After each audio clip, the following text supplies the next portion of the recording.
rising nature living with the land.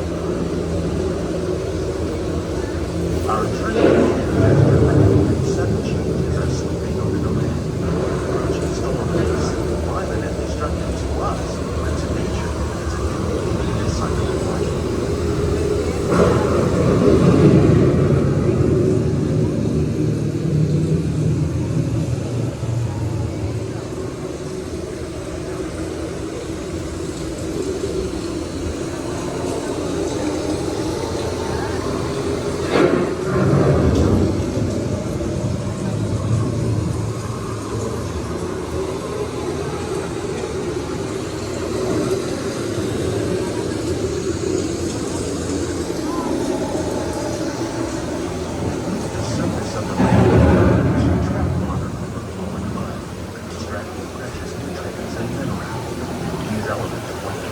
Sunlight create the first living systems of our planet.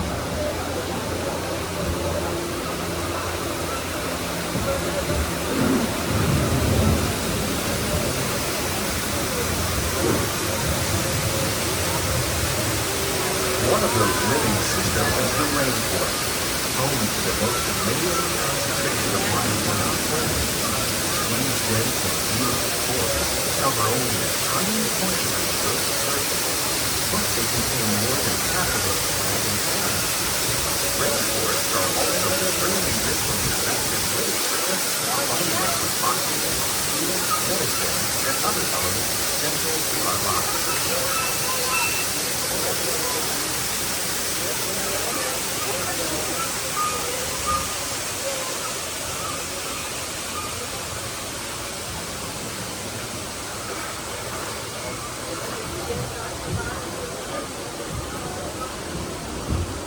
In the desert, nature has created a very different, but no less beautiful living system.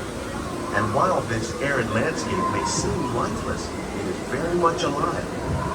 The plants and animals that have learned to survive in these harsh conditions make use of what little water they can find and avoid the scorching rays of the relentless sun.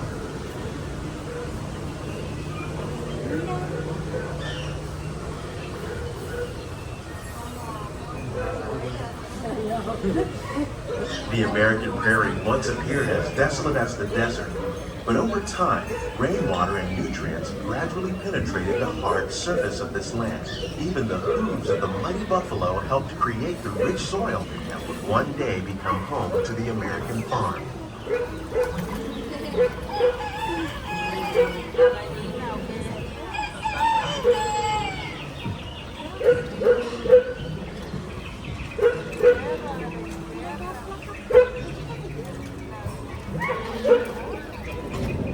Of all the forces at work on the land, humans have had one of the most profound effects. The need to produce food for a growing world led to the enormous use and sometimes overuse of the land. In our search for more efficient ways to grow food, we often fail to realize the impact of our methods.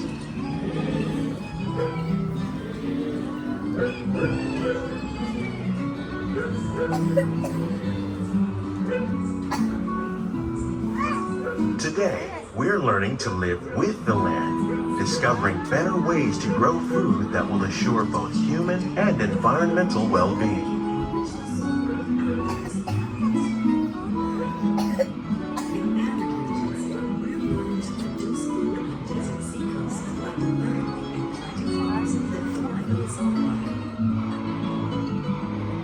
In Japan, we're learning that by mixing these and other living materials into our soil, we can make farmland more fertile without the need for chemicals. Here at EPCOT, we're learning to reduce the need for chemical pesticides by breeding and using natural predators, like ladybugs and wasps, to control pests. In the farmlands across America, we're learning that by plowing under vegetation containing natural fertilizers, we can enrich the soil without the use of chemicals. In arid regions, we're learning to produce food on desert seacoasts by developing and planting crops that thrive on salt water. In Japan, we're learning that by mixing leaves and other living materials into the soil, we can make How will we meet tomorrow's growing needs for food production, yet still respect the needs of the land? Some of the answers are being discovered just ahead.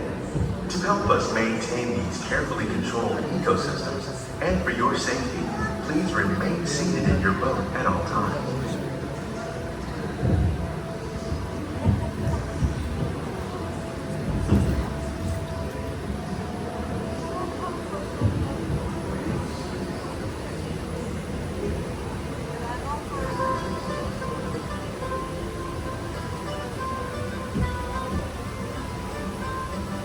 Welcome to our Glimmering Greenhouses, where scientists from EPCOT and the U.S. Department of Agriculture illuminate the wondrous gifts we receive from the land. Join us as we ring in the most bountiful time of the year.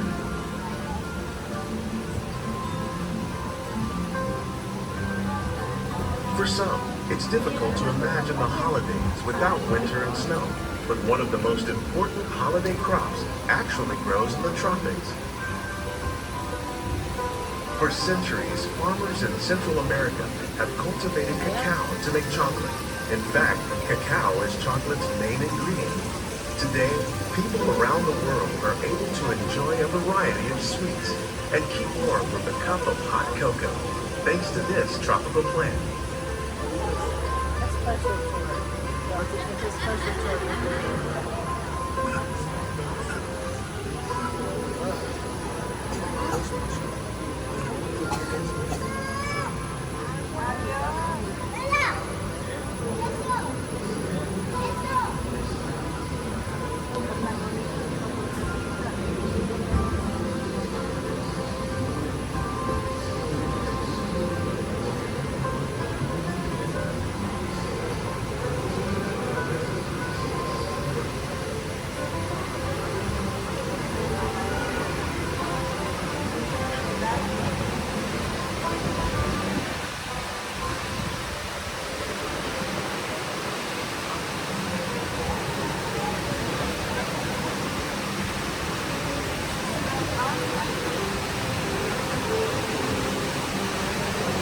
When you think of holidays, you might not think of fish, but seafood is an essential part of many festive meals. In parts of southern Italy, family and friends gather once a year to celebrate Glimmering with a 7-course seafood dinner. Tilapia, bass, and shrimp, like the ones raised here, using our sustainable water systems, make up just some of the dishes served during this great meal. Today, in the United States, the tradition is known as the Feast of the Seven Fishes.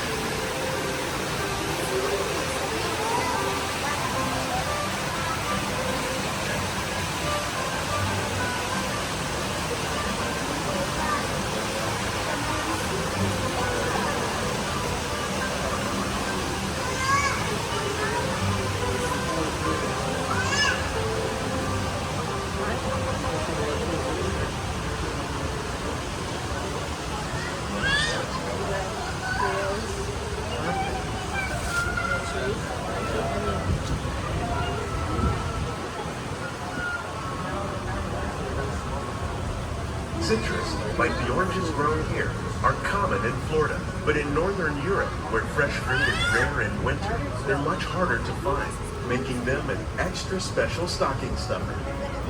During Chinese New Year, these vibrant fruits are given as gifts of good fortune.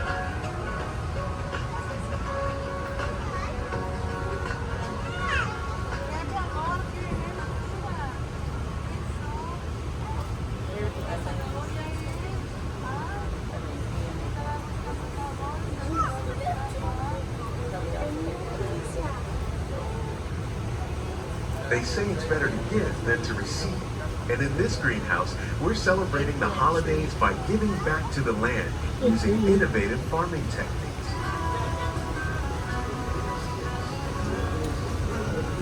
By recycling water, we can give plants rich nutrients. By giving plants ladybugs, we're able to control pests and reduce the need for pesticides. And by growing ground plants vertically, we give them better protection from disease.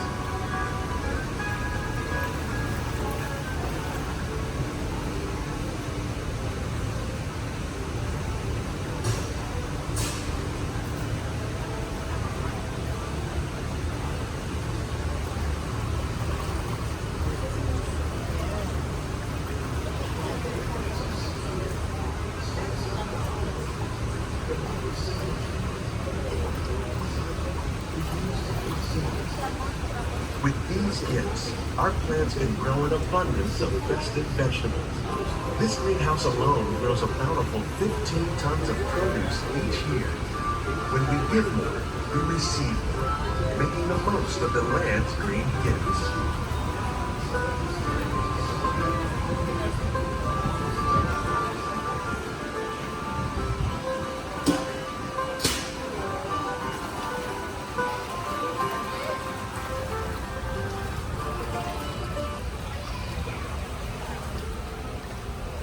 Many of the plants you see here help spice up the holiday.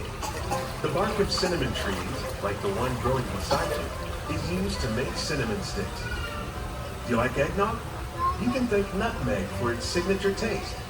Other spices, like ginger and vanilla, add flavor to a variety of holiday cookies, cakes, and other delights. By cultivating these festive plants with care and good cheer, EPCOT scientists are able to celebrate the holidays with the land's many gifts.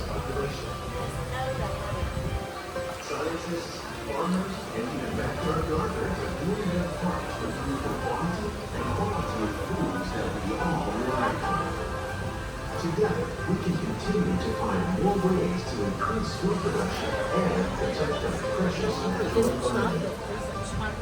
Only then will we truly be living with the land.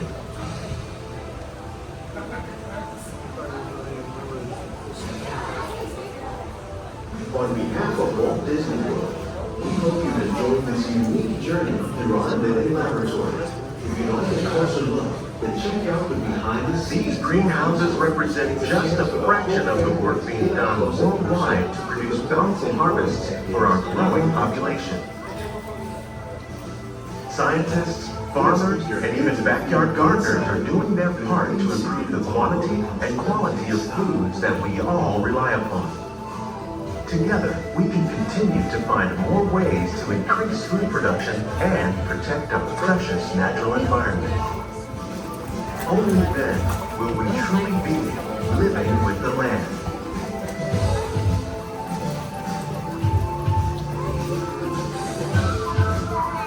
On behalf of Walt Disney World, we hope you've enjoyed this unique journey through our living laboratory. If you'd like a closer look, then check out the behind-the-scenes walking tour. It's a chance for the whole family to get up close and personal with the plants and growing techniques in our laboratory.